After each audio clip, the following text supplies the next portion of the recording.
Alright,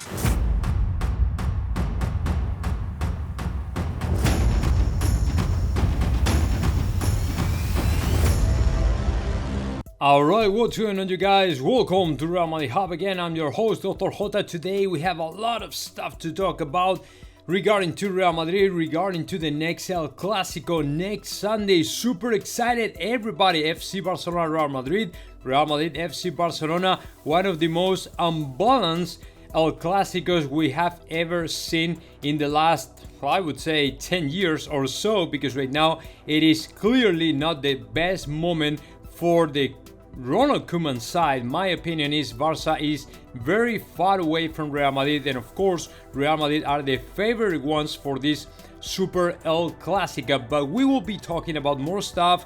We will be talking about possible signings, rumors and stuff, because today we have heard about another name. It is Kai De Jimmy. It's a guy that Adeyemi, It's Karim Adeyemi, the player from Red Bull Salzburg, which is amazing. Everybody out there with his goals, the way he moves in the attack, and all the things, all the manners, all the skills that he has. And apparently Real Madrid has joined the race for signing this player. But we will also be talking about Rudiger, because I have very good news. I'm not going to tell you now. I'm going to wait for a little. I'm going to tell you later on, because this is very good news. And the last topic we will be talking about is Erling Haaland, because apparently this is not as good as the other ones. Apparently Real Madrid is losing power in the race for signing the Norwegian player, and I'm going to explain you all the details about that. Now, let me get started with the first thing, the first updates, or the updates that we have before El Clásico. As you know, the most important game this week. The second one after the first UEFA Champions League game against Shakhtar Donetsk.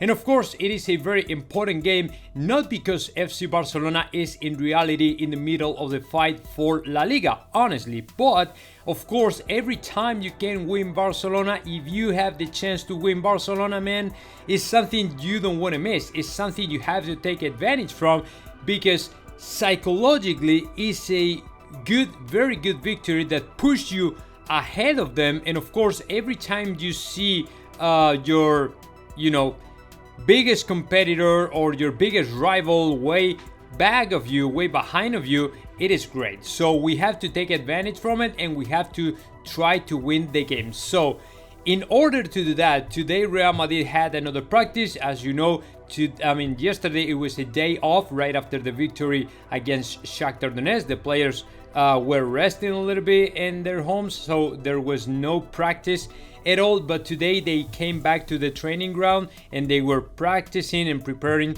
for that super game El Clásico next Sunday. For that game, let me tell you, we will have plenty of players. There's only few absences for that game. Of course, is Mariano Diaz. He won't be. I don't know if he will be able to make it. Sorry, Isco Alarcón, Luka Jovic, but we have recovered to Ferland Mendy, which of course is very important. We also have to Marcelo. I don't know if we will be able to have to Carvajal. It's still a question in the air. But as long as the favorite ones for Carlo Ancelotti for the lineup, I think that we're good to go. And there's no, unless we hear something about another player that get an injury during the practice or something like that, from today to the day of the El Clásico, I don't think that we will miss so many players or just a few players or whatever, because I think that all of them are 100% ready to face off FC Barcelona next Sunday, which is of course a very good thing. And although I've been talking about that in my Spanish channel, and although Carlo Ancelotti has more or less revealed the lineup that we will see against FC Barcelona with Toni Kroos, Luka Modric, and of course Casemiro in the midfield, to me right now FC Barcelona is so weak that Carlo Ancelotti should take advantage from it and try to line up players like Eduard Camavinga, Fede Valverde, and Marco Asensio. And the reason for that is because to be honest, at this point, what I'm thinking is that we are way ahead of them, and we should try not just to win the Barcelona, but we should try to walk over them.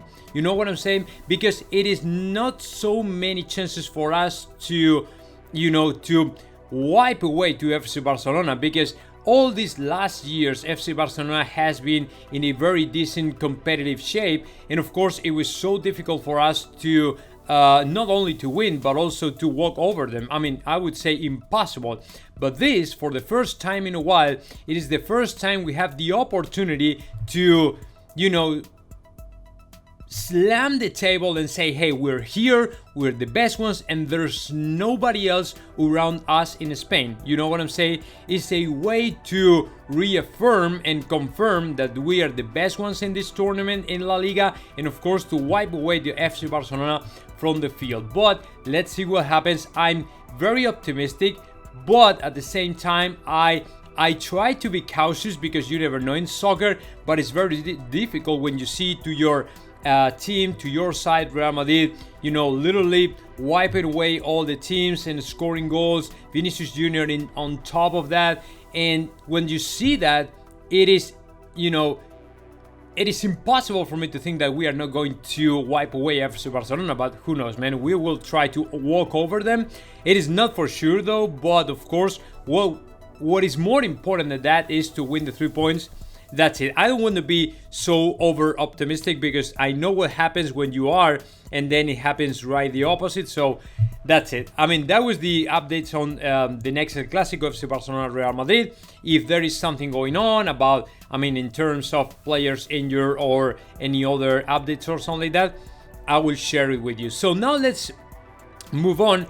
And let's get started with the rumors and speculations and possible signings and stuff, because today an article in Diario AS came out.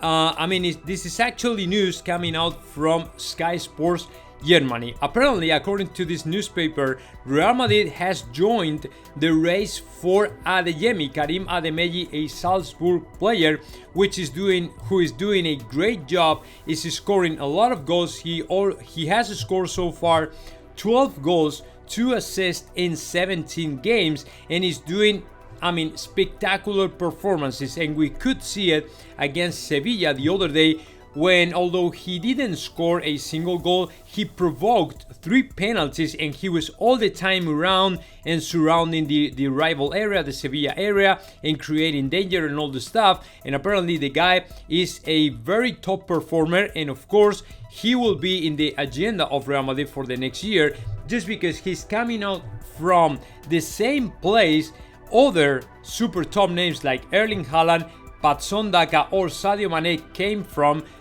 in the past. So we have a lot of reasons to think that this guy will, his performances and his market value and all the stuff will skyrocket soon. And of course, we have to be monitoring and tracking his evolution in Salzburg, because apparently he's going to be one of the most important strikers in the world. He's only 19 years old. Apparently he's worth in 30 million euros, which is not crazy. It's a good money, but it's not crazy. And what Real Madrid doesn't want to happen is that this guy see a super huge, insane increase in his value, in his market value in the next several months. So we could see another Erling Haaland situation, and that is exactly what we don't want. We have to fish this kind of players before they skyrocket, you know what I'm saying? So let's see what happens. But apparently, according to Sky Sports, Real Madrid is in the race alongside Atletico de Madrid and Inter de Milan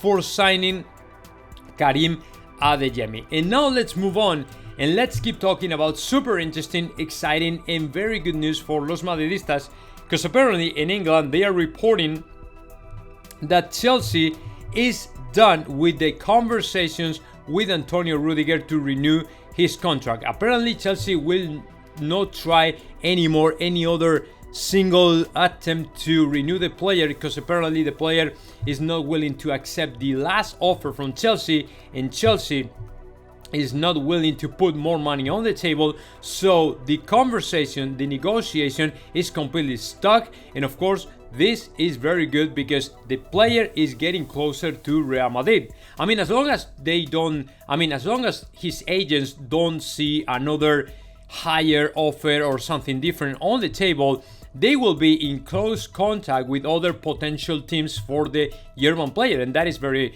good for us because Real Madrid, although we haven't entered yet in the negotiation to try to sign the player because we are trying to be very respectful and not to, get in the way of Chelsea and Antonio Rudiger, and we prefer to step back and wait and hold on a little bit until January, and then in January when we see that there's no chance for Chelsea to renew the contract of Antonio Rudiger, then is we are going to get into the table, and 100% trying to sign the player as quick as possible so any other team has a single chance to steal us this player because it's very interesting for the defense of Real Madrid. So for now, I'm not going to say that this is done deal, and Real Madrid is super close to sign the player because we haven't even started to talk or any kind of negotiation with the player. That is very true. But what is also true is that as long as Chelsea is not able to renew the contract of this player,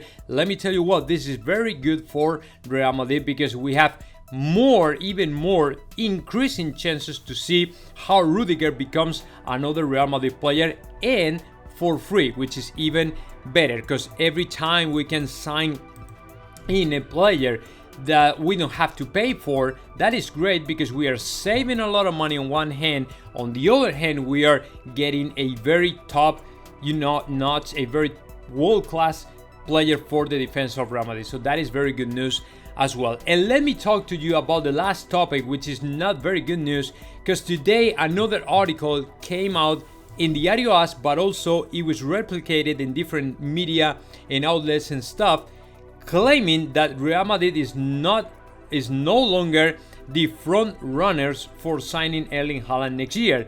Because right after the statement from Tuchel last night, talking about the possibility for them to sign Erling Haaland, and also Manchester City apparently is getting power in the race of for signing Erling Haaland. And what they claim is that Real Madrid is no longer the front runners, and actually we might see how Erling Haaland change his mind and go and play for another team that is not Real Madrid. Might be Manchester City or even Chelsea.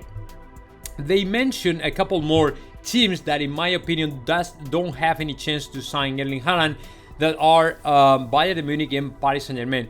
Bayern Munich months ago, Rummenigge said they were not in the race for signing Erling Haaland because they can't afford a player in his value. That is number one. Number two, Paris Saint-Germain, they already know Erling Haaland doesn't want to play for them because Erling Haaland wants to be involved in a kind of competition that has the, importance enough all around the world. And of course, the French league, with all my respect, is not one of the biggest leagues, one of the biggest competitions in the world. On the other hand, the Premier League is very, well known in every single corner of the earth. And of course, to me, there are more chances for him. If he says no to Real Madrid, there are all the chances actually are for the Premier League to sign Erling Haaland, whether Manchester City or Chelsea, you know what I'm saying? But my preference, what I would say is if Erling Haaland doesn't want to sign for Real Madrid, then Manchester City will have a priority in him just because two reasons. Number one, his father played in Manchester City.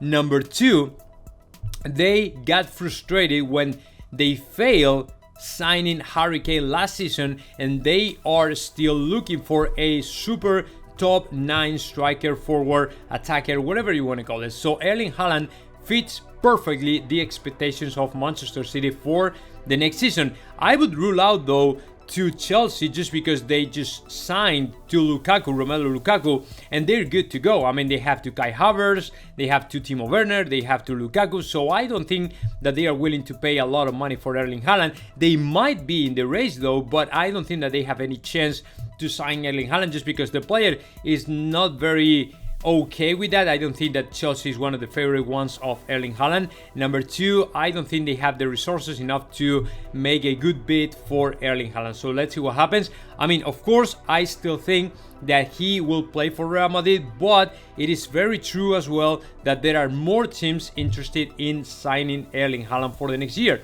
So let's see what happens. We will have to wait a little bit more, but I'm very optimistic towards the signing of Erling Haaland. But anyways, we will have to wait a little bit. So guys, now comment in the section below. I want to know your thoughts about every single topic, every single thing. And of course, subscribe my channel, R.madrid Hub.